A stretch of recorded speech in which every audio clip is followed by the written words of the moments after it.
falar sobre o espiritismo ciência e o espiritismo do senso comum.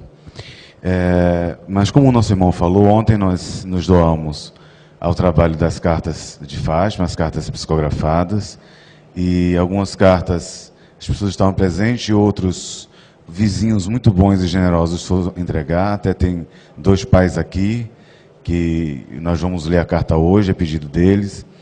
E aí eu cheguei um pouco mais cedo e eu recebi uma cartinha. Vocês me permitem ler? Eu sei que a proposta é da palestra, mas aí eu recebi uma cartinha e eu queria ler.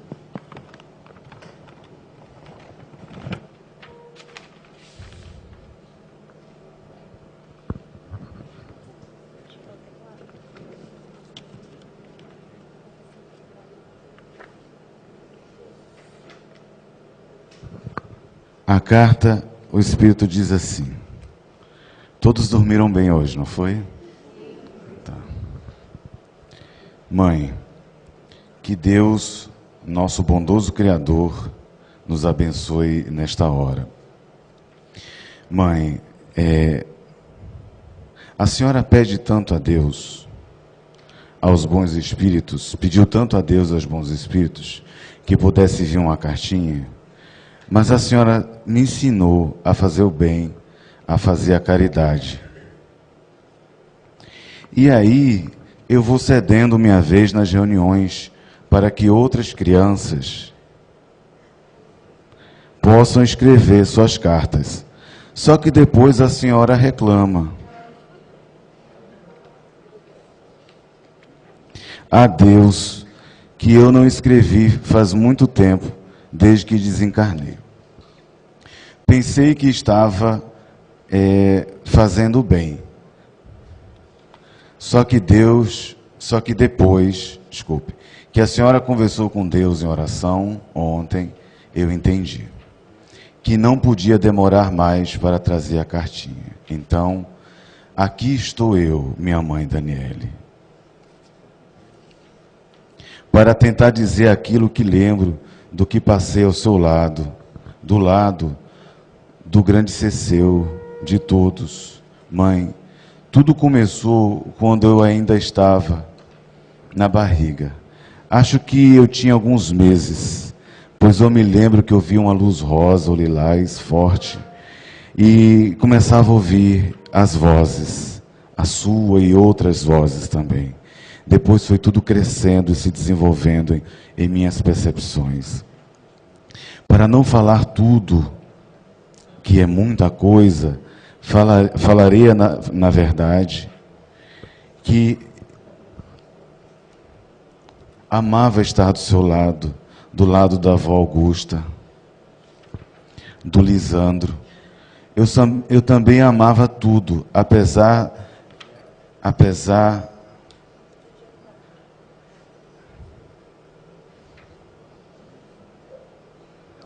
dos adultos não entenderem, mas nós absorvemos tudo, e tudo que é falado e realizado na nossa frente.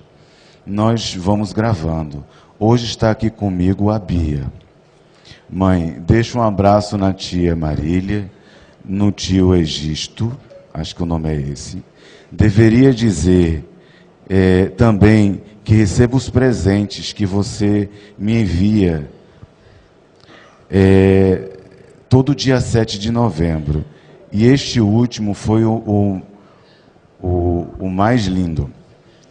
Mãe, obrigado, pois quando a senhora pensa, chegam os sapatos, as camisas, até a bicicleta. Vou guardando tudo. Meu anjo de guarda falou que um dia vou saber o que fazer com isso. Olha, mãe, eu te amo demais. Eu queria lhe ver sorrindo novamente, lhe ver feliz nos momentos de descontração, pois lhe acho tão linda sorrindo, sempre achei.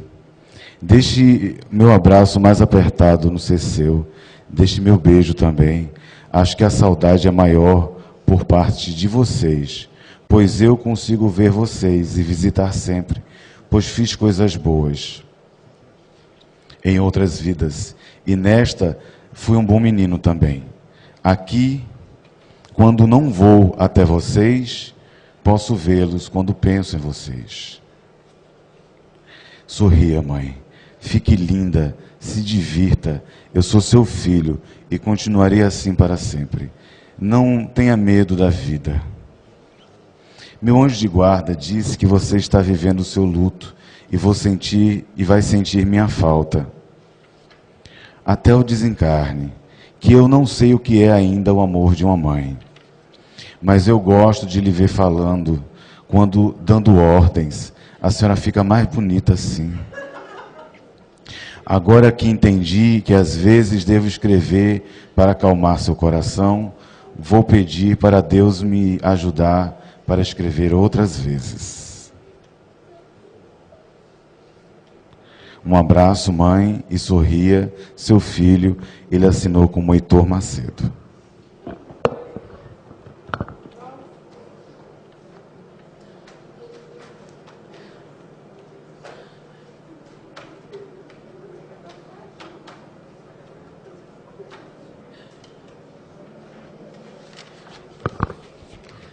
Todos bem? Essa caixinha aqui, cadê ela? Está ali. A moça escreveu ontem. Dali, meu anjo. A moça escreveu ontem.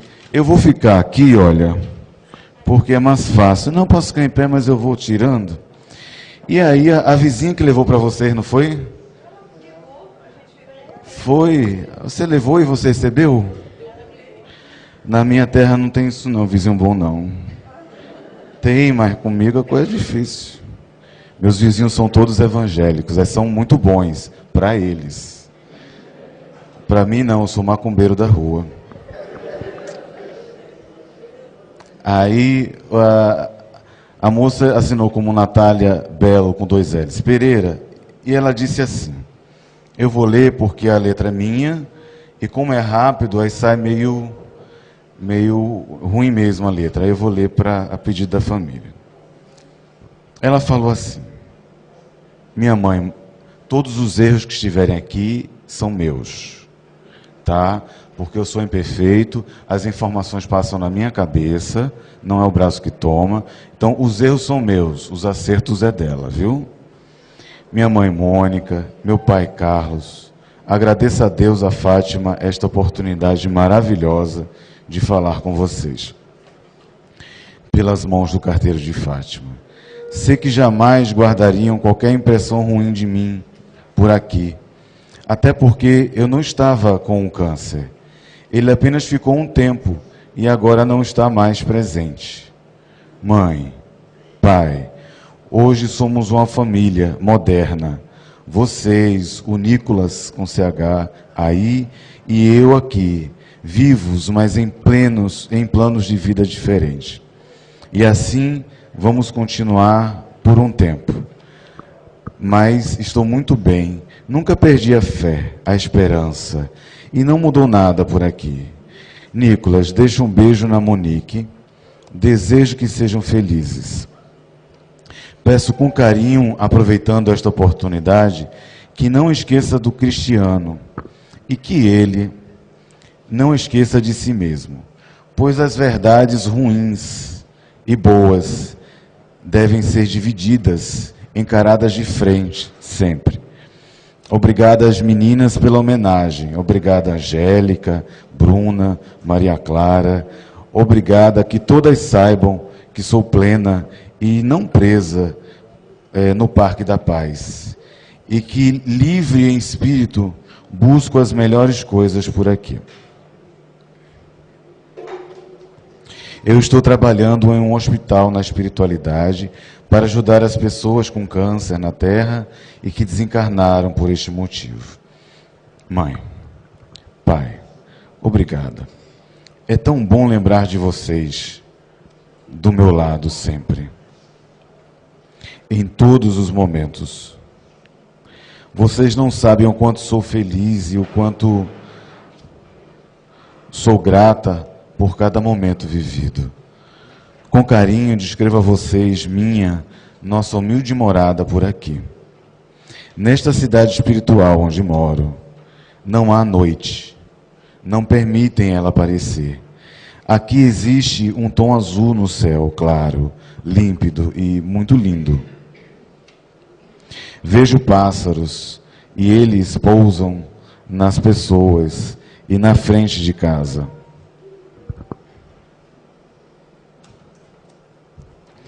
Tem um muro baixo, sem portões.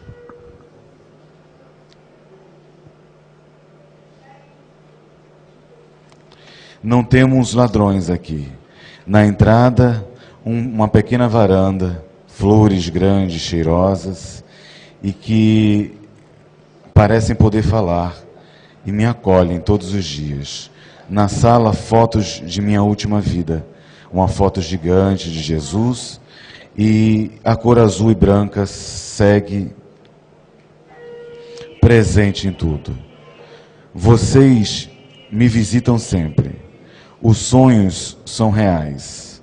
E eu sou real na mente de vocês. Mãe e pai, entusiasmo, muitas vidas virão, e esta foi apenas uma. Eu amo vocês.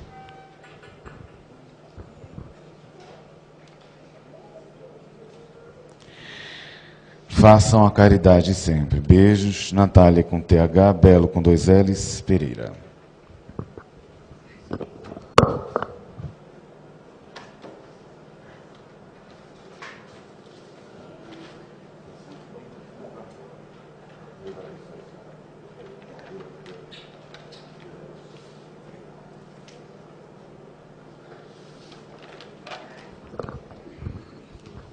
Vocês são tão educados.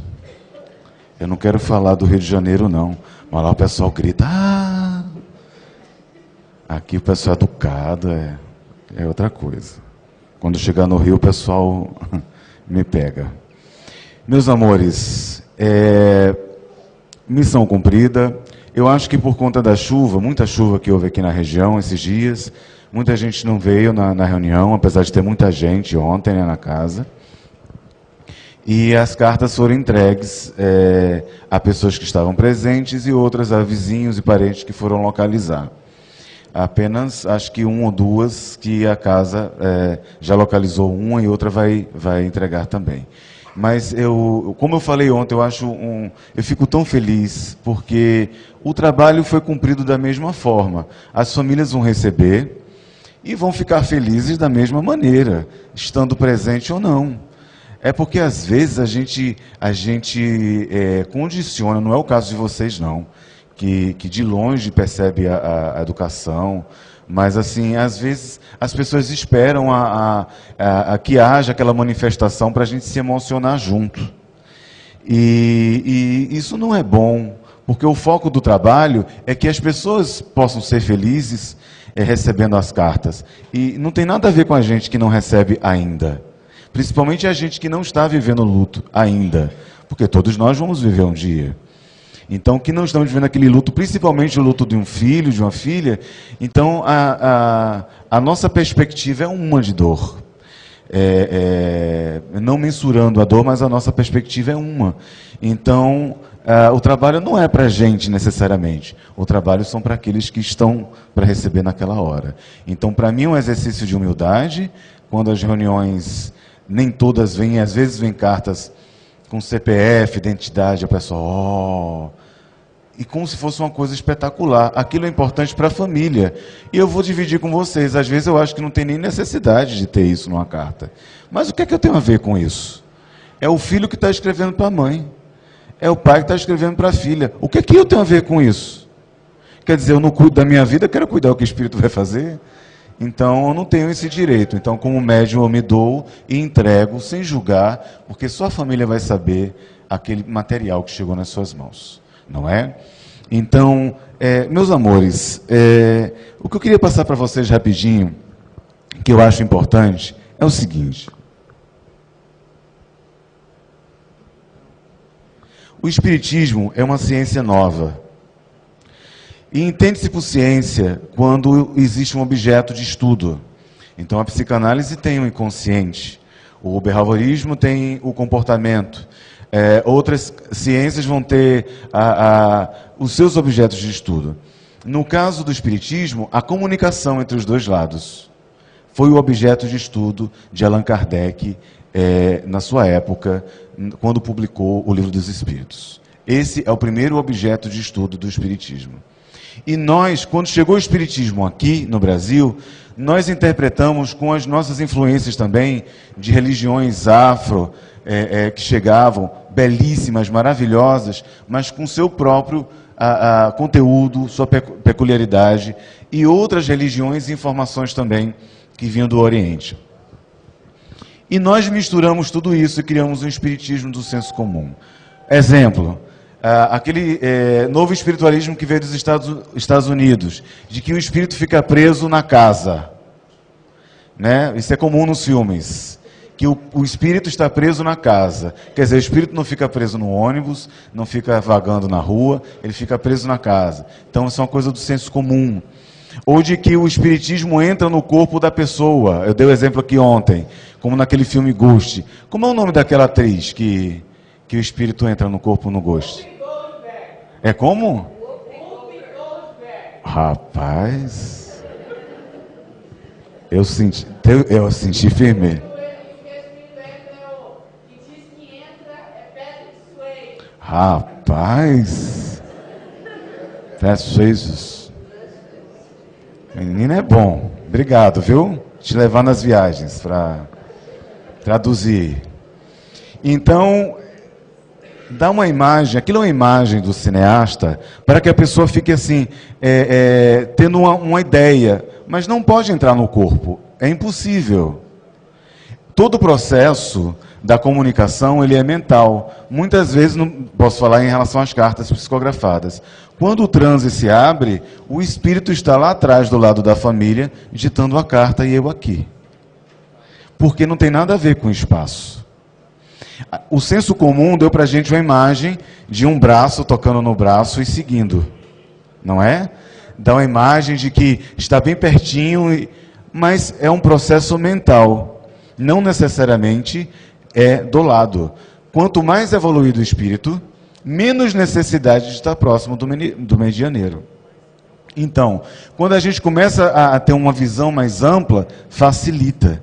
Porque a comunicação pode ser não só de um desencarnado para um encarnado. Eu pergunto, um encarnado pode psicografar?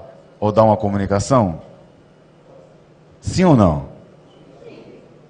Sim ou não? Não ou sim? Pode. Ele dormiu, o espírito, ele se deslocou do corpo, entre aspas, vamos usar essa imagem. Aí chegou lá, estava de boa, não queria fazer nada. Vou me comunicar aqui. Pode. Como pode ocorrer também, que é muito raro, exemplo, o seu filho desencarnou, já fazem 30 anos. Esse é um exemplo.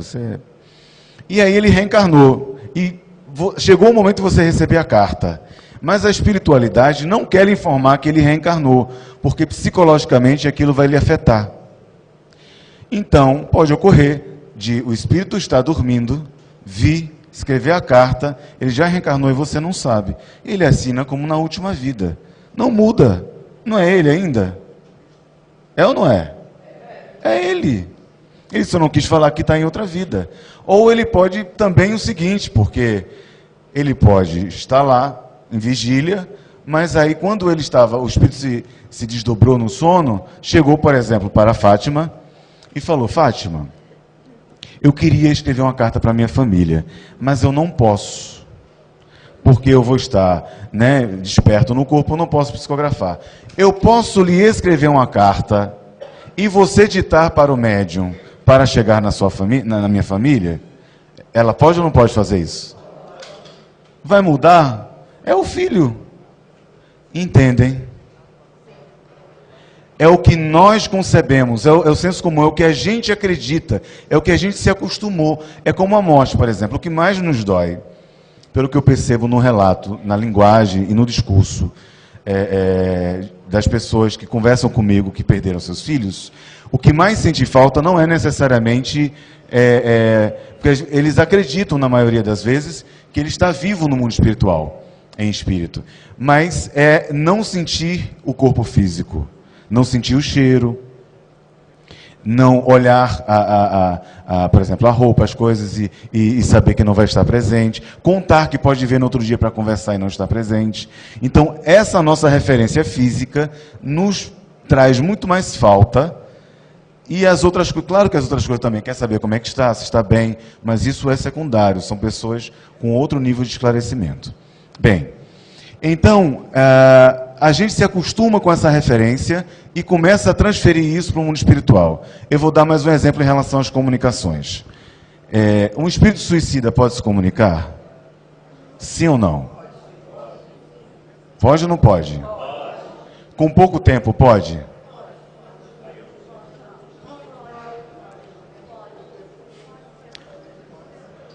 Por exemplo, se eu desencarnar hoje, tive um ataque cardíaco na frente de vocês, desencarnei na frente de vocês, pá.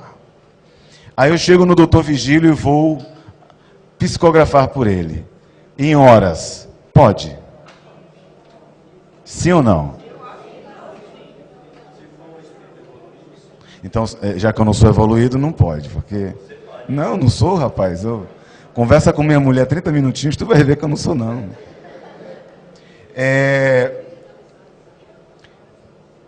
Porque a nossa referência de tempo não é a referência de tempo deles. A nossa referência de espaço não é a referência de espaço deles. Eu já recebi cartas de entidades que, quando desencarnaram, que foi suicídio, só que tinham alguns agravantes. Esquizofrênicos, outros... Um potencial, uma mediunidade impotencial e não trabalhada, e que a responsabilidade é compartilhada. Então, se a responsabilidade é compartilhada, o sentimento de culpa não é totalizado, pode sim se comunicar. Porque o que prende o espírito nas regiões umbralinas, que a gente chama de umbral, para quem não sabe, é aquele lugar onde vai a sua sogra, seu genro, esse pessoal. Tadinhos, nem todos.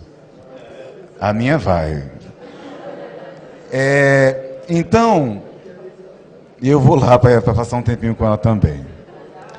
Então, os espíritos que se suicidam e passam um tempo lá, são aqueles espíritos que se sentem culpados. Porque muitas vezes você realiza aquilo de mal, mas não fica ali preso. Já tem outros que fizeram mal maiores, como assassinatos, como coisas maiores, eram até serial killer, assassinos em série, mas não ficam no umbral. E quando a gente pensa, mas meu Deus, não fizeram um mal grande, não deveriam ser castigados? A nossa referência humana. Eles não deveriam estar sofrendo como André Luiz, um exemplo que a gente conhece, não sofreu quando desencarnou, era médico e não sofreu, mas é a culpa, a relação da culpa é o que vai fazer a gente ficar em maior sofrimento ou não do lado de lá. O reparo é porque a gente troca assim. A gente deve trocar a punição por responsabilidade. Porque Deus não pune. Deus faz com que nós nos sintamos responsáveis e nós mesmos vamos escolher a nossa forma de reparação. Não necessariamente que eu fumei que eu vou ter um câncer de pulmão. Eu posso reencarnar e ajudar pessoas que estão fumando para pararem de fumar. Não necessariamente eu fiz determinado mal nas minhas cordas vocais que eu vou passar por isso agora. Não necessariamente.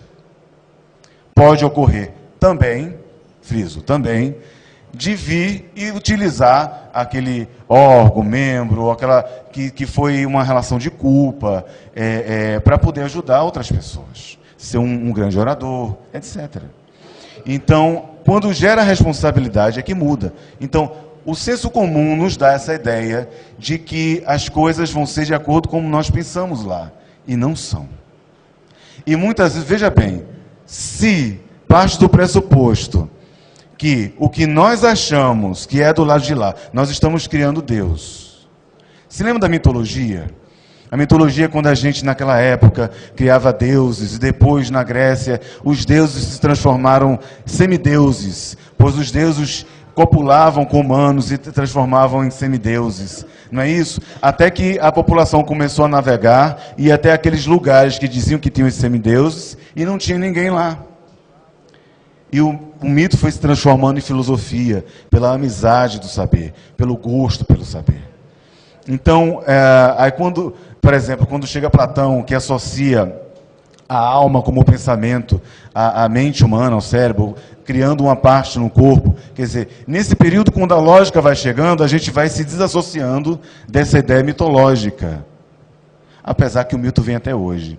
Tem uma coisa que eu gosto de lembrar. Eu não vou falar a história toda porque é muito longa, mas Sófocles, ele foi quem disponibilizou a primeira ideia do Édipo rei.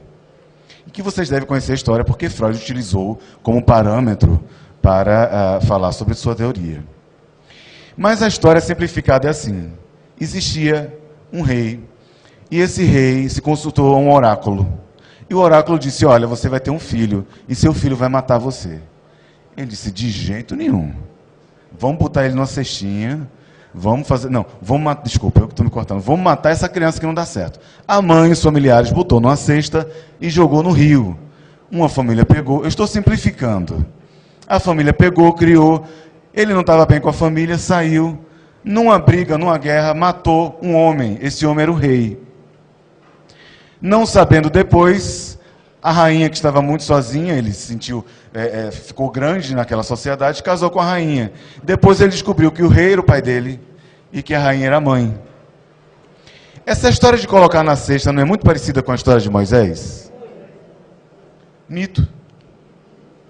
Nós construímos um mito para poder tentar entender a realidade. Até hoje esse mito é vivo. E eu não estou criticando, eu estou colocando essa informação. Como nós acreditamos nos mitos.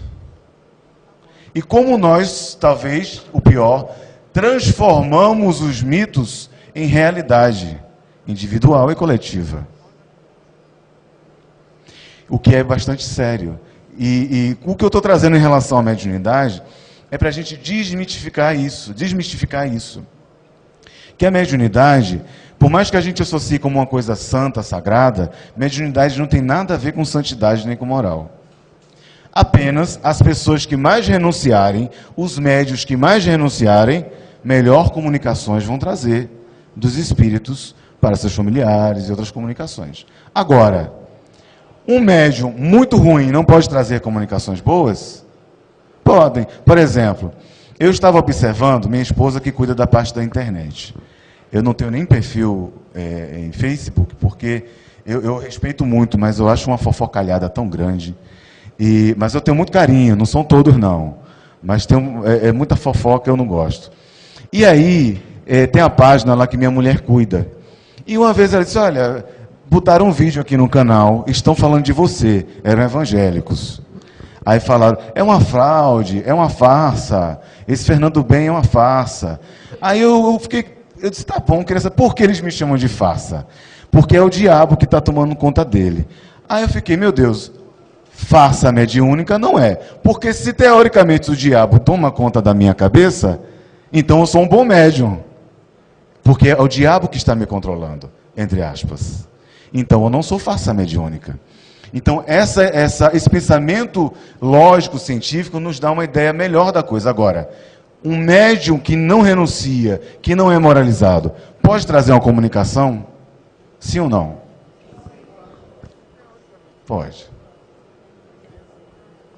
E trazem. Não estou dizendo a comunicação entre os desencarnados familiares, mas em geral, sim, podem e fazem. Porque a comunicação não tem nada a ver com a moral. A moral nos afiniza e nos dá condições de receber as comunicações dos espíritos mais evoluídos. Mas isso não quer dizer que o médium é um santo. A informação, entre aspas, santa, é que passa por ele. E ele se modifica ou não com aquilo. Porque no momento que a gente começa a criar um mito, acabou que eu estou sentindo a inspiração, insight para tocar nesse assunto, porque eu acho importante. Hoje, nós temos uma produção muito grande de trabalho de cartas consoladoras no Brasil. Graças a Deus. Talvez não maior quanto gostaríamos, mas tem. O problema é que nós, sem querer, estamos criando novas irmãs Fox. Sem querer. Mas com muito carinho eu estou falando isso, com muito amor. As irmãs Fox tinham um trabalho genuíno mediúnico. Aos que não conhecem, era o trabalho das mesas que batia. Se lembra disso? Das mesas girantes, o início das pesquisas. E era um trabalho mediúnico genuíno de efeito físico. Só que depois elas começaram a fazer a apresentação e as pessoas começaram: nossa, não vai ter não, hoje as mesas não vão girar, as mesas não vão bater, as mesas não vão dizer nada para a gente. E nessa ânsia de cumprir a expectativa de outrem, começaram a inventar. Era mediúnico e era inventado, para cumprir a necessidade do outro. Vocês me entendem? Às vezes é muito bem intencionado, mas com muita vontade de ajudar. Veja, também não estou criticando, estou comentando. Aí, por exemplo, vou falar no nosso campo de atuação. Aí, às vezes, numa entrevista, conversando com os parentes, escuta informações e repassa as informações, na vontade de ajudar. Vocês entendem isso? Porque, teoricamente, vocês podem chegar numa reunião de psicografia pública e não vir carta nenhuma. Mas se não vir carta nenhuma, como é que vocês vão ficar? Já pensaram nisso? Quando não vem pra gente, a gente fica: meu Deus, não veio. Eu não sei o que foi. Tem uma senhora em Florianópolis que fala: não entendo meu marido. Ele escreve Uberaba. Quando você vem aqui em Florianópolis, ele não escreve para mim. Tão pertinho. Quando não vem para pessoas presentes, a gente já pensa: poxa, eu vim tão longe, não veio para mim, eu estava aqui tão pertinho. Eu vim tão longe e veio para a pessoa que estava ali e não veio. Imagina as outras expectativas e ansiedades. Então, no momento que a gente desmistifica, no momento que a gente entende que são médios, são pessoas comuns, mas que estão se doando para ajudar, a gente tem que entender os limites, seja do conteúdo da carta, da qualidade das informações, e que é impossível vir 100% do pensamento do espírito. É impossível. Porque passa pela mente humana para chegar no processo mediúnico. Tá? Então, no momento que nós misturamos esse pensamento da doutrina espírita, que veio de Allan Kardec na França, com as nossas crenças pessoais, nós começamos a ter as nossas percepções. O espiritismo vou naquela casa que é mesa branca, né? Não falam isso? Eu vou naquela casa que é muito bom. Como é que fala assim? É espírita, mas é bom, daqueles, dos Kardec, é kardecismo. Então, no momento que a gente não entende com profundidade essa análise que era feita, a gente vê a margem do conteúdo e a gente acaba não absorvendo o conteúdo por inteiro.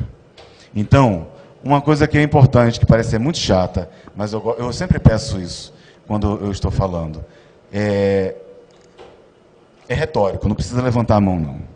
Nós já lemos o livro dos Espíritos? Já lemos o livro dos Médiuns? Nós já, por exemplo, eu quando eu leio o Evangelho, faço o Evangelho em casa, eu sou sem vergonha. Quando eu vejo que a mensagem é muito grande, eu pulo, sabe? Eu estou fazendo Evangelho, eu estou cansado, viajei, aquele trabalho. Aí eu vejo que aquela mensagem é muito grande e minha mulher olha para o lado, eu dou uma puladinha assim. Aí eu vejo aquela menor e leio. Mas eu estou lá, estou presente. Nós já lemos O Céu e o Inferno, a Gênese, Obras Póstumas. O que é o Espiritismo? É um livrinho pequenininho. Alguma coisa da Revista Espírita? Porque a gente vai começar a entender que nós estamos, muitas vezes, construindo um espiritismo que não é o seu pensamento original. Claro que ele vai se modificar, mas que não é o seu pensamento original. Vocês me entendem? Ou não? Vocês podem interferir, comentar se quiserem, porque eu acho que a construção do saber é feita dessa forma. Mas observem, hoje as comunicações públicas, elas não são práticas em todas as casas espíritas no Brasil.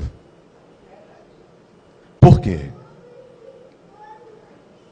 Questionemos sobre isso. Porque isso vai gerar mistificação? Porque cabe aquele pensamento, primeiro que nós passamos, sobre a responsabilidade do médium, querer fazer algo que não pode alcançar. Porque qual a razão disso, de não ser, já que o Espiritismo iniciou da comunicação? E com jovens.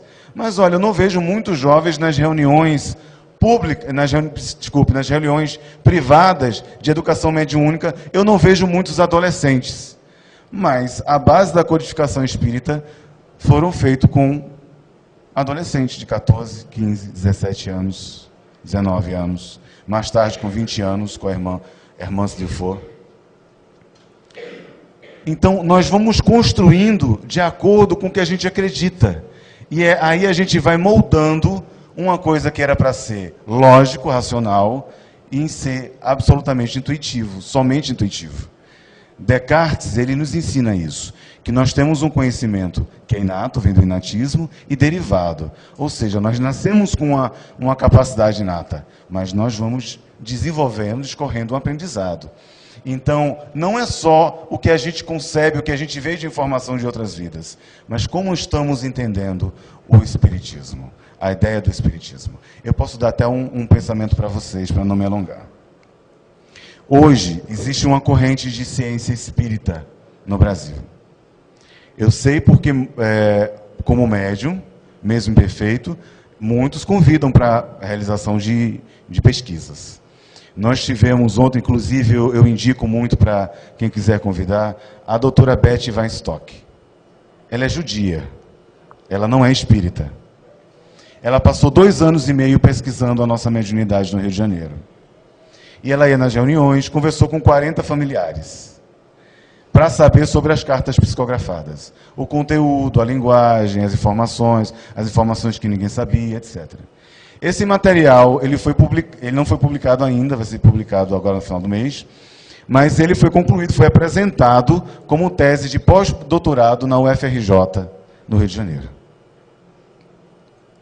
É um trabalho de um esforço, mas muito grande. E lembra o esforço de Allan Kardec naquela época em organizar, em fazer com que as pessoas entendessem. Esse é uma pesquisa séria, que quando for publicada, deve ser divulgada, e convido as casas, se for o caso, principalmente que estão nos ouvindo, a convidar a doutora Beth. Ela não é espírita, ela não vai falar como espírita, mas ela fez algo de longe, porque veja, se eu não acredito, se eu sou cético, pressupõe que é mentira. Se eu sou muito crédulo, pressupõe que é verdade. Eu tenho que ser neutro para observar. E ela pôde observar com clareza isso. Agora, existem outras pessoas que se auto-intitulam cientistas e que vão propor assim. Olha, vamos supor, o doutor Vigílio, ele é médio de vidência. Eu não sei se é, mas eu estou dizendo que é. Aí tem 4 copinhos aqui. Aí eu fluidifico 2 copinhos. Aí o suposto cientista vai fazer assim. Você tem que adivinhar aqui qual é a água frutificada, qual não é. Isso não é ciência.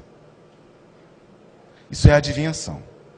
Porque a primeira coisa que a ciência deve propor à sociedade, para que aquela pesquisa? O que isso vai mudar a sociedade?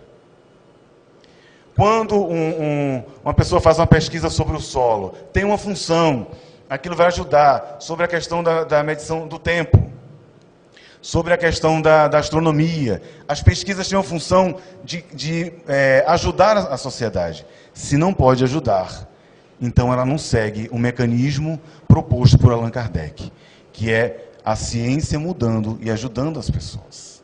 Nós sempre vamos entrar naquele senso comum, vamos entrar naquele pensamento mais imediatista e menos amplo sobre as questões espirituais. Vamos ficar naquela visão rasa. Vamos ser aquelas pessoas que vão brincar com o tabuleiro, as pessoas que vão brincar com aqueles joguinhos o resto da vida e não vamos entender a profundidade das coisas. Tem uma senhora, eu trago para vocês, não sei qual a utilidade disso, mas eu vou trazer, porque para nós termos uma ideia da importância. Quando nós nos preocupamos só com questões imediatistas. Tem uma senhora no Rio que está muito chateada comigo e com Fátima. Essa senhora é médium de efeito físico. E aí, quando o marido desencarnou, ele partiu, ela disse, olha, é o que ela falou. Ela disse que coisava com ele. Coisava. Vocês estão me entendendo? Aí ele partiu, aí toda sexta-feira, eu acho, ela já se arrumava, toda bonita.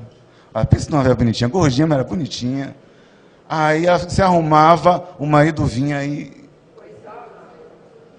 coisava com ela. Aí ela tinha passado um mês, o marido não foi buscar mais ela. E aí ela ficou preocupada com aquilo. Aí ela chegou na instituição espírita lá, aí falou, olha só, seu Fernando, como você tem esse contato com Fátima, eu queria falar que eu estou sentindo saudade do meu pretinho, do meu neguinho. Ele não veio me procurar mais. Eu disse, mas não era curiosidade, perguntar. Mas a senhora sente mesmo o seu marido, assim, a presença dele? Sinto. Eu sinto o cheiro dele no meu cangote. Eu disse, Ave Maria, coisa boa, né? Tantas mulheres sozinhas no mundo, a senhora bem com o seu, né? O marido já foi. Ela disse, só que faz um tempo que ele não vem me procurar, e eu quero que ele venha. Ele disse, eu vou pedir a Fátima. Quando foi na sexta-feira, só que eu não pedi a Fátima, eu esqueci. Naquela sexta-feira, ela coisou novamente com o marido. Ela ficou feliz, achou que foi Fátima. Quando ela veio, eu disse, eu me lembrei. Aí eu orei, Fátima, pelo amor de Deus. Se é verdade ou não sei, mas ajuda essa senhora. Né? Ajuda ela, o marido. Se for verdade, meu Deus, ajuda. Daqui a um tempo ela foi lá e disse, eu estou muito chateada. Nunca mais o meu neguinho vem me procurar. Sexta-feira eu vou lá, me visto, ele não vem me procurar. Já faz um tempo. A Fátima assustou ele. Eu acho que a Fátima apareceu lá e assustou ele. Ela tem que sair da minha casa. Então, ela ficou muito preocupada. Veja o imediatismo dela. O pior, não sei se era na maneira como ela descrevia, mas ela conseguia sentir a presença do seu marido, porque ela tinha essa mediunidade de efeito físico, que potencializava. Isso não quer dizer que a impressão seria no corpo físico. A impressão chegava no perispírito, nesse corpo intermediário, vamos dizer assim, e ela sentia como se fosse no corpo físico. Não sei se tudo, tá? Mas ela sentia a presença. Quando nós pedimos a espiritualidade, se o espírito estava ali, se o espírito tem necessidade de fazer as coisas, então ele não está tão bem evoluído, né? Quer dizer, você sente vontade, mas você fica lá com sua mulher, não. Então, ele foi ajudado e ela se sentiu sozinha. Era o pensamento dela, com todo respeito, mas um pensamento raso, um pensamento imediatista. Entendem isso? Então, se fosse talvez uma pessoa que não fosse do espiritismo, ao invés de orar, de tentar ajudar, iria talvez tentar fazer uma comunicação imediata, ir lá, fazer uma coisa, acender umas velas, fazer alguma coisa ali, para tentar ajudar diretamente, para ver como é que faria, ou para atender a necessidade dela. A importância de entendermos o espiritismo na sua essência é quando temos base, quando observamos com uma determinada base, nos facilita entender os fenômenos. Por quê? Eu não sei se eu estou sendo radical. Eu não acredito que quando a gente não tem o entendimento do fenômeno, dificulta um trabalho de comunicação mediúnica, por exemplo. Porque a gente pode ver uma pessoa que não está educada com a mediunidade, ter um transe mediúnico no meio da rua e a gente não saber como ajudar, por exemplo. Uma criança com mediunidade em casa. Alguém tem criança com mediunidade em casa aqui? É muito difícil. Porque a primeira coisa é achar que é amiga imaginária. A primeira coisa é achar que aquilo é da cabeça da criança. A primeira coisa é achar que aquilo não tem vínculo com a verdade. E preciso muito da nossa ajuda. Eu ia falar sobre outros assuntos, a pedido da nossa irmã Fátima. Eu vou deixar alguns minutos para perguntas, porque o nosso tempo seria de 9 às 10. Eu li as cartas, chegou às 10 horas. E eu queria deixar aberto para perguntas ou comentários o que vocês quisessem, sobre o assunto ou não, para a gente construir um saber e concluirmos o nosso trabalho de hoje. Alguém quer falar? Quer perguntar algo? Alguma dúvida? Pois não. Eu parabéns pelo trabalho de você, é importante, muito gratificante. Eu trabalho na casa aqui na República Única e até no BED, em determinados momentos, gera aquela dúvida. Quando a mensagem que vem, ela tem um teor bastante importante. E, por experiência própria, eu já trabalhando há alguns anos, a resposta vem imediatamente, através das próprias mensagens que são chegadas. Essa situação que a gente vive como médium, duvidar até da gente mesmo, isso é uma condição normal? É imaturidade ainda no processo? fantástico. Como é seu nome? Glauco. Cláudio. Glauco. Glauco. Foi o que eu falei. Não foi, não. Glauco, eu estou preparando com calma um material que eu queria realizar em algumas casas espíritas assim. Quando eu fosse realizar também o trabalho de psicografia pública, quando a Fátima autorizasse, ver num determinado horário um semi-seminário sobre mediunidade, porque nós temos um trabalho muito amplo pela doutora Nete Guimarães, por tantos outros pesquisadores, sobre mediunidade, mas é a visão do cientista. A visão do médium, eu acho que é importante ser passada também. Então, quando você pergunta se ter dúvida é imaturidade, é natural. O médium sério vai ter dúvida até desencarnar. Ele vai ter dúvida da comunicação. Porque se ele tiver certeza, toda a ideia absoluta, seja do que for, já pressupõe que ele fugiu da verdade. A verdade tem que ser duvidada, questionada. Protágoras, que era considerado como sofista por Platão, nenhum dos diálogos ele fala sobre isso, ele propõe a antilógica. Platão e Aristóteles ficaram muito chateados que disseram que ele convertia os jovens na época. Mas era assim, ele tinha a verdade dele e propunha uma outra verdade para contrapor e chegar a um equilíbrio. Então, o médium ele tem que ter dúvida sempre. Eu só tenho certeza que aquela comunicação pôde chegar ao seu objetivo quando o familiar diz, isso é verdade.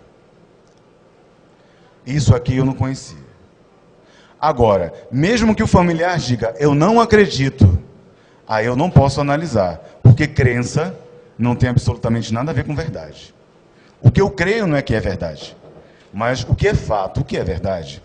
Então, se aquelas informações baterem, eu sabendo da minha ação, que eu não colhi informações, que eu não falei com os parentes, e aquelas informações vieram de forma natural, e as informações batem, então não foi da minha cabeça. Isso me dá força.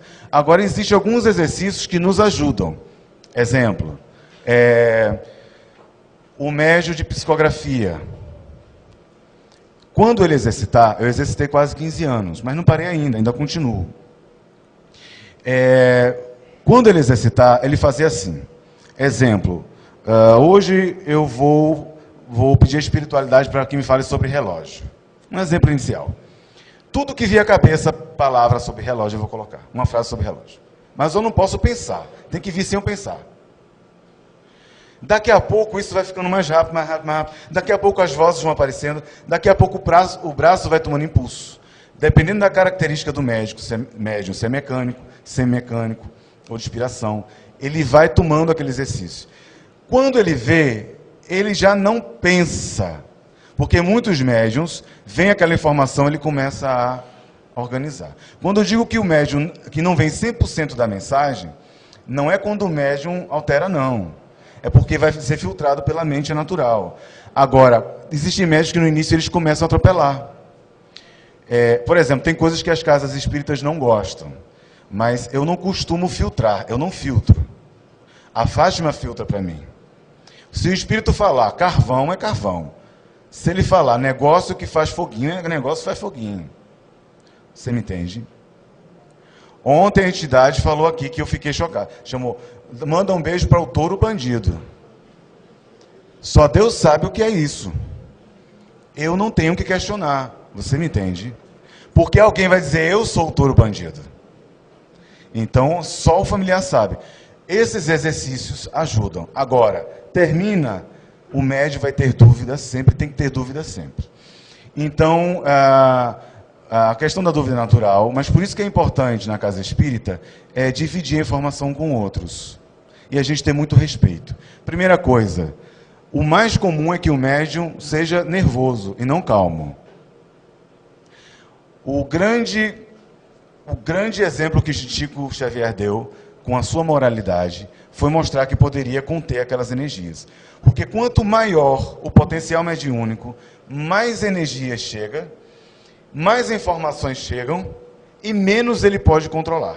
Só com a devida educação é que ele vai conseguir educar aquilo ali e fazer de forma equilibrada. Então é muito mais comum que o médium estoure do que ele ser calminho. E aí quando a gente vê um médium estourar, faz, nossa, ele estourou. O Chico era tão calmo. Mas o Chico era o espírito de luz. Então, para a gente ter um pensamento mais acertado. A casa precisa ter muita paciência e o médium também não pode se envaidecer. Para concluir, não é à toa que no Evangelho diz que o orgulho e o egoísmo são os maiores entraves para o ser humano, principalmente para o médium. E a humildade e a caridade são o que mais vai trazer benefício para a pessoa e principalmente para o médium. Tá? Alguém mais quer perguntar ou falar? Quiserem contribuir com informação, fiquem à vontade. Alguém mais? Ninguém? O medo é necessário? Chegou. Oi. O medo, não. Como é seu nome? Duvide. Duvide? Seu nome é Duvide? Duvigem. Eu falei o quê? Duvides. O medo, eu acho que é assim. O medo, aos poucos, ele é substituído pela instrução, pela compreensão. Quando a gente compreende, a gente tem menos medo. Observe, quando passaram aquelas informações todas de que o espírito era uma coisa ruim, só mostrando filmes de terror, a gente tinha medo. Quando a gente compreende o espiritismo, a gente vai ter uma outra visão das coisas. Eu não vou dizer que eu tenha medo, mas eu me assusto. Então, por exemplo, às vezes eu estou em casa, não estou esperando, porque não é toda hora. Pelo menos comigo não é toda hora. E então, às vezes eu estou em casa, não estou esperando, estou estudando para a faculdade. Eu estou estudando qualquer coisa. Então, eu estou lá lendo sobre o pensamento de Freud, sobre os 3 ensaios da teoria da sexualidade. E aí aparece um espírito na minha frente. Eu levo susto. Se meus professores estivessem ali, diziam, alucinou, hein? Mas você não está esperando. Às vezes acontece, eu estou andando, quando eu chego na cozinha, porque minha casa é muito grande. Minha casa é isso aqui, assim, é um vãozinho. Aí quando eu dou um passo, eu já estou na cozinha. Quando eu chego, e às vezes a minha mulher está lá, está o avô da minha mulher lá, sorrindo. Eu digo, aparece devagarzinho.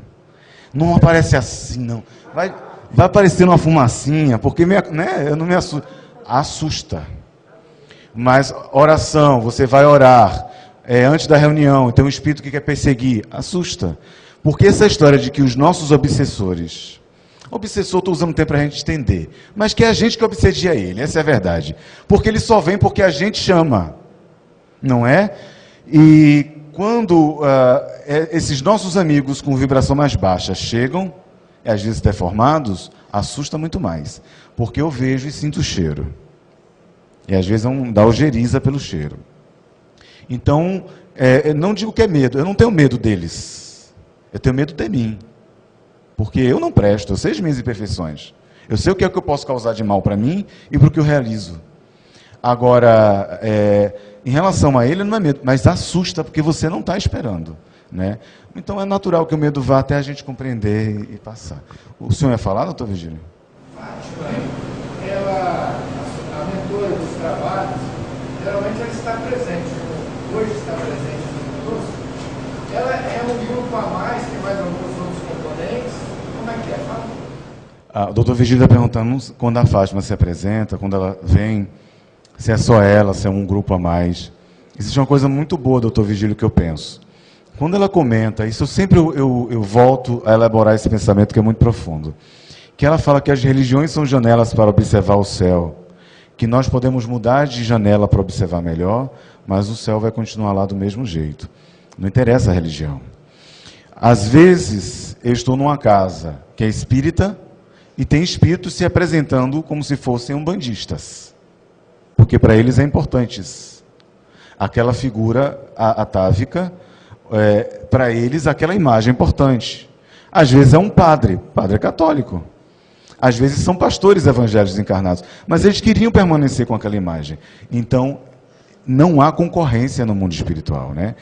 E então, os trabalhadores da casa, quando nós viajamos, é que realizam os trabalhos basicamente. Quando ela vem, eu vejo muitas crianças com ela. Muitas vezes, quando eu percebo a Fátima, eu vejo crianças colocando, não sei se são pétalas ou alguma coisa, não vou ser leviano de falar uma coisa que eu não tenho certeza, mas são coisas luminosas que vão colocando nas pessoas para acalmar, para dar tranquilidade. E eu sei que muitos vão achar isso loucura, mas já estou tão acostumado, né? Já me chamam de louco há tanto tempo. E muitas vezes as crianças volitando, voando entre as pessoas para acalmar. Não que sejam espíritos crianças, mas são espíritos eternos com forma de criança. Então isso eu acho é muito comum nas reuniões de Fátima. E ela, a Fátima, é também um pseudônimo, que eu queria muito o nome. Aí depois de muito tempo ela deu Fátima. Fátima em hebraico quer dizer a mulher que desmama, a mulher que prepara a criança para o mundo, quer dizer, que abre as consciências. É um pseudônimo. E a figura dela também é importante para mim. Pode ser que a imagem dela, ela nem tenha mais imagem, não sei. Eu não sei. Então é importante para mim. Eu vejo uma luz branca azulada, vai nas reuniões, vai se apagando aquela luz branca azulada, e aparece aquela mulher jovem, seus 20 e poucos anos, branquinha, e com um olhar muito profundo, um olhar atemporal, e conduzindo o trabalho. Nunca a vi julgar uma única pessoa. Passei em um momento uma situação de perseguição tão grande, não a mim, mas ao trabalho de Fátima, que eu já vi pessoas ligando, por exemplo, a mãe, olha, publica a carta que eu quero mostrar para os meus amigos, na internet. A pessoa nesse estado pegou o telefone, aí achou lá o telefone, entrou em contato, não sei o quê, ou pegava dados, coisa lá As pessoas falam de mim, mas eles foram lá na internet, ligou e fez, olha, isso é tudo mentira. Isso é mentira por isso. Então, já teve pessoas que se prestaram a fazer isso. E eu fiquei desesperado, porque eu fiquei, meu Deus, não é por mim, é porque a mãe acabou de se sentir forte. Tem mães que não tem nem vontade mais de viver. Aí recebe a carta, quer viver, quer sair, quer passear, quer namorar com o marido. Os maridos agradecem isso aí. Então, ficam felizes. Aí você vai tirar a fé daquela mãe, daquela pessoa. E mesmo nesses momentos, a Fátima fala para mim, meu filho, deixe que cada um cumpra a sua missão.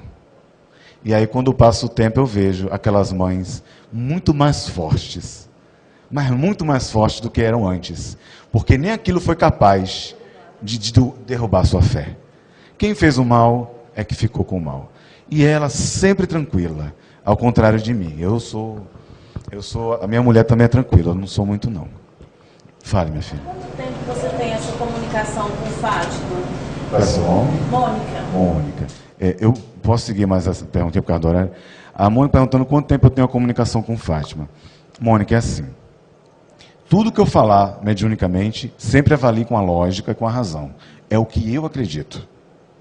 Tá? Aos 16 anos de idade, eu vi a primeira vez espíritos, mas eram deformados. O primeiro me chamou de déspota, assassino. Eu não sabia nem o que era déspota. Até barata eu tinha medo de matar em casa, que eu achava nojento. Eu tinha esse meu lado gay, assim, eu ainda tenho um lado gay, assim. Aí, o negócio de matar barata, aquele negocinho, isso é nojento, isso aí não. E aí, eles chamam déspota, assassino, gritando, aquela coisa ruim. Minha mãe, psicanalista. Meu pai, aposentado da Polícia Civil, islamita ele, mas também é psicólogo. Então, foi meio chocante, porque eles criaram sua versão da história. Só com quase um ano depois disso, é que eu vi a primeira vez um espírito. Eu não sabia se era homem ou mulher. O espírito ficava assim, com a mão assim. Não vi o rosto, eu via só um pano azul, que não é chique, é um pano simples, grosso, um azul escuro, cobrindo o rosto. Medo deles, desse bonitinho, desse ser não. Porque dos outros, claro, medo, pânico, terror. Eu jogava coisas. Imagina teu filho de 16 anos pegando um cabo de vassoura para poder tentar tirar aquilo que está da frente. A sorte é que ela sabia que eu não usava drogas nem nada, senão ia atribuir alguma coisa assim. Não bebia, não fumava. Então, entende? Mas aí, depois de um ano dessa situação toda, levou tudo que era para médico, psicólogo, tudo. Quando eu vi aquele ser, eu entendi. Eu nunca tinha feito uma coisa, mas com profundidade mesmo, com intensidade. Eu nunca tinha orado com fé na minha vida. Nunca. Me batizei na igreja católica, mas orar de verdade eu não orava. Era Pai Nosso que está no céu, santificado, sei que a Ave Maria chega, o credo. Mas orar mesmo não. Naquele momento, foi tanto horror, tanto medo de enlouquecer, que eu estava louco. Foi uma situação tão difícil que eu pedi: Deus, me ajuda. Tira isso de mim. Pelo amor de Deus, faz eu entender o que está acontecendo. Foi quando eu percebi a luz sair daquele ser e os espíritos se afastavam um pouco. Disse: opa, arrumei um antídoto. Não posso mais parar de orar. E aquele ser era Fátima. Mas eu só fui ver o ser com o pano azul. Eu só fui ver o rosto de Fátima depois de 30 anos de idade. Eu não tinha condições morais de ver o rosto. Eu acho que eu não tenho até hoje, mas aí ela mostrou o rosto para mim. Mas uma coisa que eu falei ao doutor Vigília, a dona Marli ontem, a Fátima, ela é maravilhosa. E ela chega junto mesmo. E aí ela se apresentou como um jovem, tudo bem. Depois que eu já estava velho, já... E aí eu estava carente, tinha me separado. Aí estava numa reunião e eu vejo a mesma roupa de Fátima, mas era uma velhinha, bem velhinha. E aí eu não falei nada, participei, fizemos trabalho. Quando terminou, ela disse: nunca mais você confunda a nossa relação. Eu sou sua instrutora, eu sou sua professora. Eu estava achando que ela era um grande amor do passado, sabe? Eu fiquei assim: meu Deus, ela foi uma esposa no passado, olha como é linda, por isso que ela está cuidando de mim. Não confunda.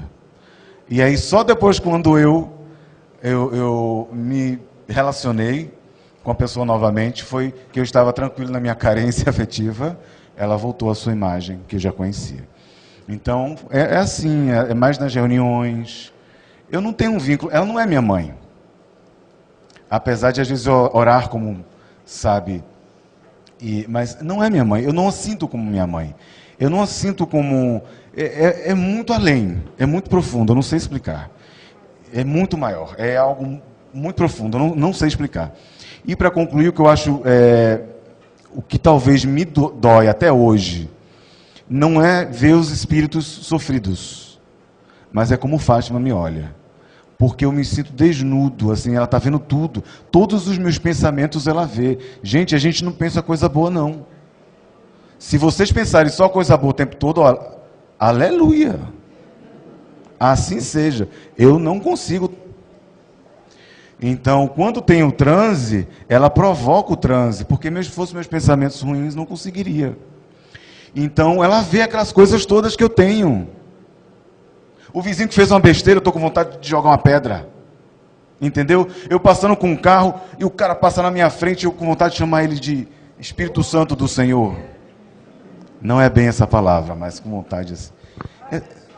Abençoado. Ah, se eu pensasse assim, abençoado, ser tão bom, não é. Então, isso ela vê essas coisas, entende? Então, isso eu me sinto com vergonha o tempo todo. De mim. Isso é o mais difícil, mas ela não me julga. É apenas porque eu vejo tanta luz, tanta bondade, que eu me sinto envergonhado. Mais alguma pergunta? Esclarece aquela cena do Sam, o Pedro de Suez, que encontrou um espírito dentro do metrô, e aí que ele ensina ele a mexer com ectoplasma, as latinhas que tem lá. Rapaz, olha, o nosso irmão está explicando como o nome dele é Pessoas. O ator é Pessoas. Que no filme O Ghost, ele aprende lá a manipular ectoplasma, né? Olha, tem um espírito que me acompanha, que eu acho que escreve por mim, que me acompanha, que se chama Aloysio Fonseca. E eu sempre falo para ele: aprende a manipular e traz o bilhete premiado para mim. Traz, sei lá, alguma coisa. Me diz qual é a rifa que eu vou. Uma bicicleta que seja, tá bom. E ele não aprende. Eu acho que é difícil, viu? Não é fácil não esse negócio de manipular ectoplasma assim não. Mas lá no Lar Frei Luiz, por exemplo, no Rio de Janeiro, existe muito trabalho de ectoplasmia para cura. Inclusive o doutor Fructuoso fez uma pesquisa onde ele informa lá um museu no Lar Frei Luiz, onde o espírito manipula o ectoplasma como se fosse um molde para esqueci a partezinha do coração, uma válvula, E isso ficou no lugar da válvula ruim e a espiritualidade tirou a válvula ruim. Parece coisa de cinema, né? Mas aconteceu. A válvula ruim está lá, foi transportada, está lá para todo mundo ver. E aquele ectoplasma foi manipulado como molde e ficou lá no lugar. Então, existe isso, mas é tão raro o trabalho de realização, de pesquisa e realização, que surpreende até os espíritas mais experientes. Acha que aquilo pode não ocorrer, mas é difícil. Mais alguma pergunta? Pois não.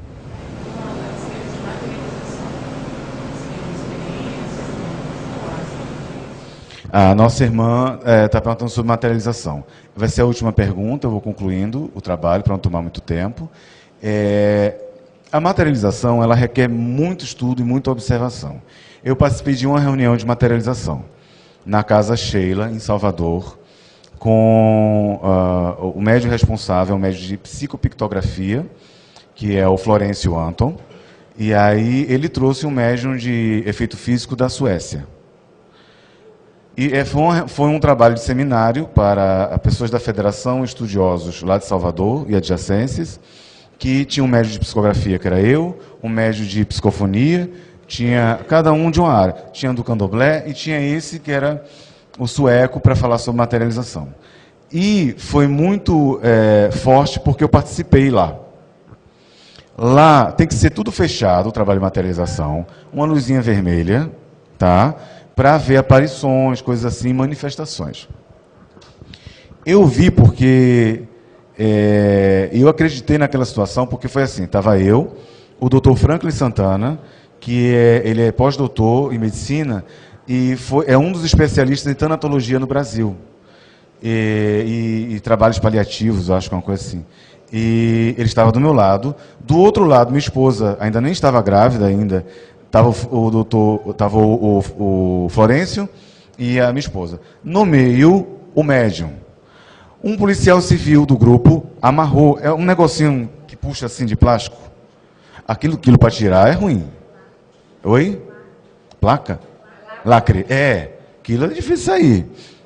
Apertou os braços e as pernas. Ele entrou no transe. Rapaz.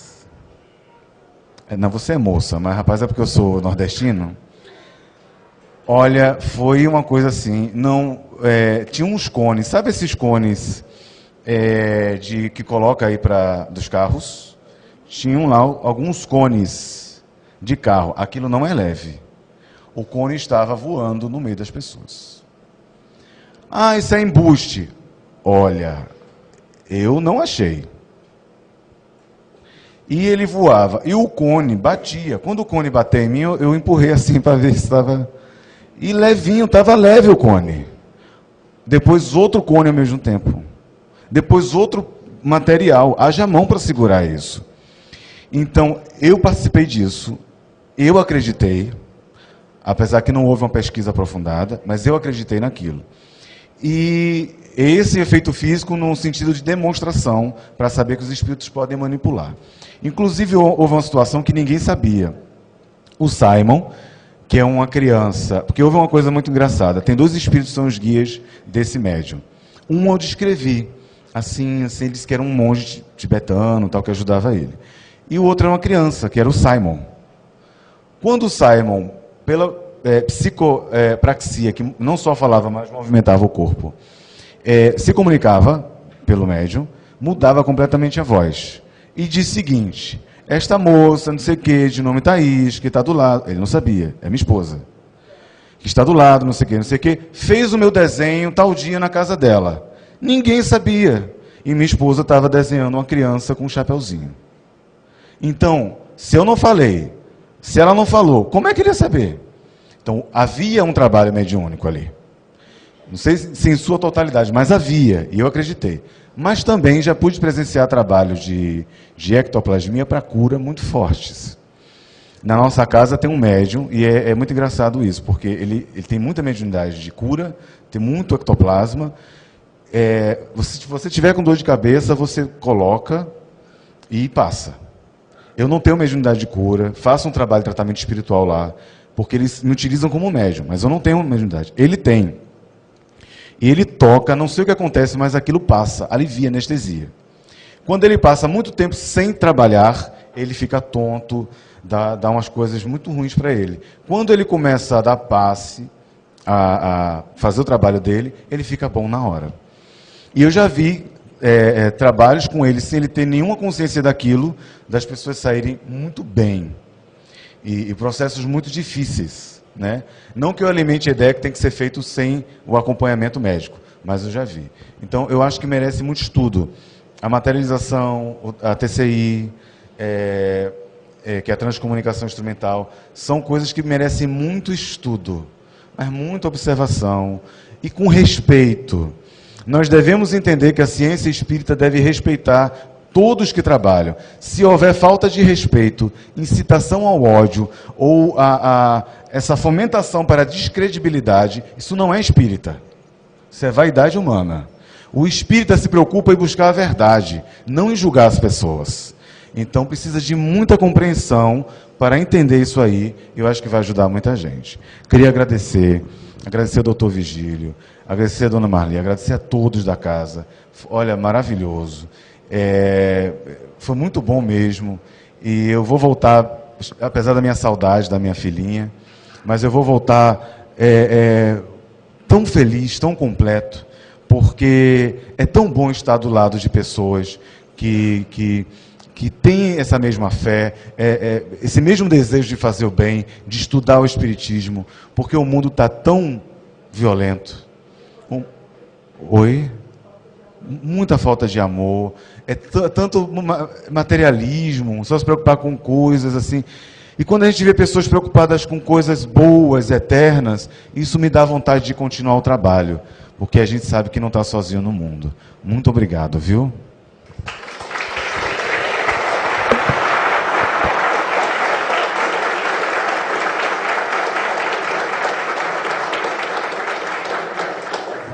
Ela colheu umas flores, pôs na jaca. E eu doida para abraçá-la, é Dia das Mães, eu queria ao menos ver minha filha para abraçá-la.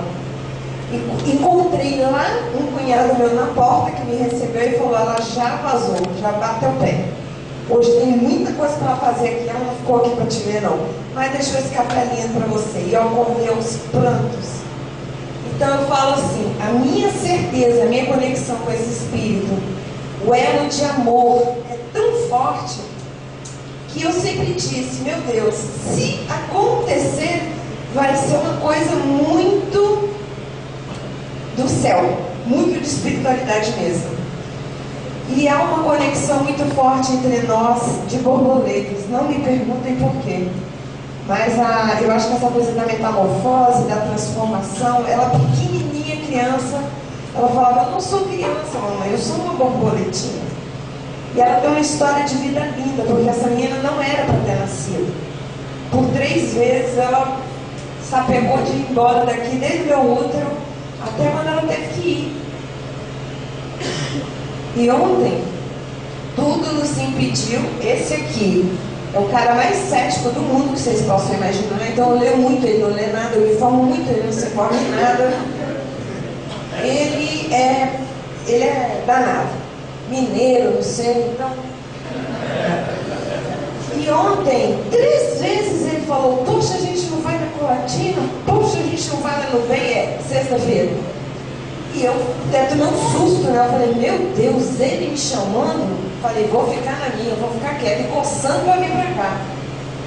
E me conectei a Fátima, me conectei a Natália, e disse, filha, ó, nada vai impedir, o canal está aberto, o Fernando está lá, é um manancial de graça, se você quiser agir. E ontem nós estávamos na rua, falei com a mãe amiga aqui, 2 sinais. Eu estava sentada, eu fui na loja comprar parafuso, eu não quis ir. Eu fiquei na rua porque eu fiquei com medo de carro, né? Porque eles estão te tirando o carro na marra. Então sentei numa calçada assim, o céu azul, tinha uma nuvem. De repente, quando eu olhei para o céu, eu vi uma nuvem quadrada e vi um palito. Mas na hora, eu falei, Jesus, nesse exato momento, a carta está chegando. Era a hora. Deu vontade de chorar. Aí eu falei assim, seja o que Deus quiser, se tiver que vir. Aquilo ali para mim já foi um aviso. E depois eu e ele dentro do carro, aquele borboletão amarelo enorme veio até nós. Ou seja, o carro andando, trânsito, e ela já se materializou, para mim, para ele, em borboleta. Materializou mesmo, ela não veio voando, não. Ela nasceu dentro de uma bolsa fechada rosília. Nós somos testemunhas de ele.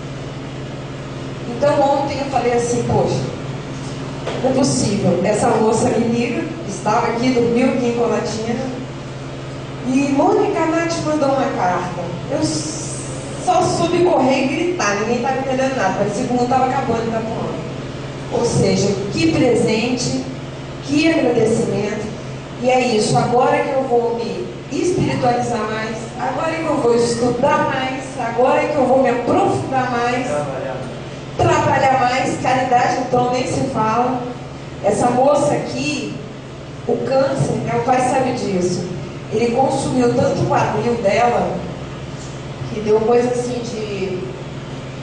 Essa largura, o osso dela quebrou. O nosso carro é carro de pobre, tem que pedalar, né? Não é automático. Essa menina saiu 4 horas da manhã de casa para ir na Ceasa pegar verdura. O médico falou, como assim? Ela precisa dar uma cadeira de roda. Você dirige? Aí ela falou, dirijo, normal. Ia lá pegar verdura para fazer um sopão, para sair de madrugada para dar para os mendigos debaixo da ponte. Coisa que nunca nasce com a pessoa. Então ela sempre foi uma moça muito generosa, muito caridosa. E a gente continua esse trabalho, né? Tem que continuar. Porque eu acho que ela passou e deixou essa missão tão linda. E caridade é tudo. Eu acho que Deus hoje está recompensando ela do lado de lá. Muito obrigada, viu, gente?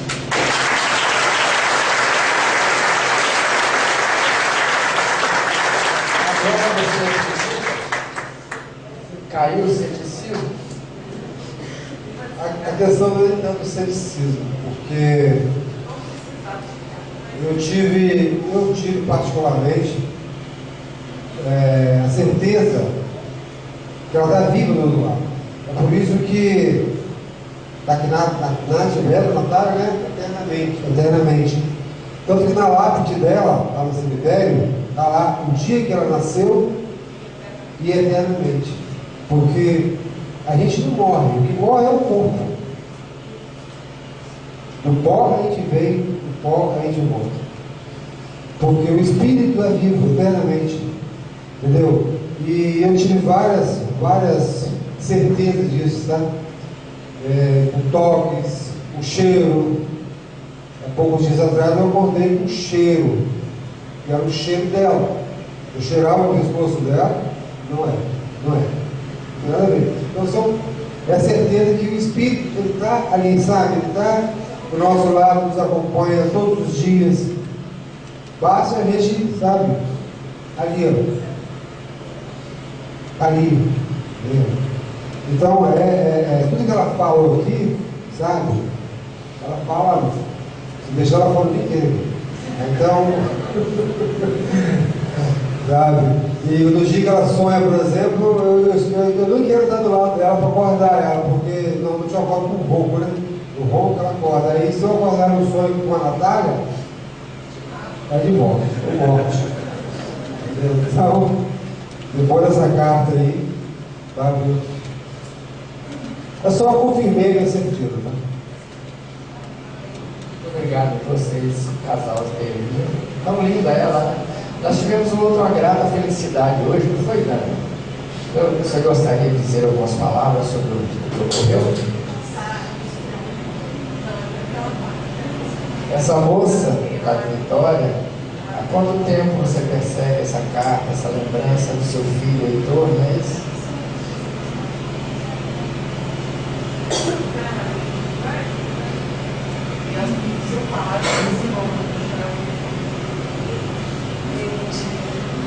É a minha primeira vez. A Daniela, ela percebe, né? Graças à cartinha do Heitor, não é a primeira, não. Mas é a minha primeira vez junto com ela. E a gente sofreu, assim, umas pressões, não é impressão, mas para não vir, né? Na véspera teve a chuva, então nós chegamos a ouvir vai ter outra oportunidade, a gente não vai. E foi uma viagem ótima, eu estava lindo, chegamos um pouco atrasados, mas viemos. E tivemos essa grave surpresa, esse presente. E o Heitor sempre foi muito amado, muito esperado, nos deixou muito cedo, mas está sempre com a gente. E eu não duvidava, nunca duvidei, a gente tem uma formação espírita, mas é sempre bom receber notícia, saber que está bem e que está trabalhando e que não nos deixa, porque a gente fica com saudade, né? Acalenta os nossos corações. Principalmente o dela, que sofre tanto a ausência. Eu tenho um filho que era muito ligado ao primo, que sofre muito a ausência do priminho, e também foi lembrado pelo Heitor na carta. É emocionante, a gente ganha o dia e traz muita alegria para o nosso coração. Eu acho que é impossível não acreditar, né? É muito real, é muito parecido, você escuta e fala, é ele, não tenho dúvidas. Então, quando a carta começou feliz, a gente sabia que era ele. É inexplicável. Obrigada, gente. Obrigada, Fernanda, Cássio.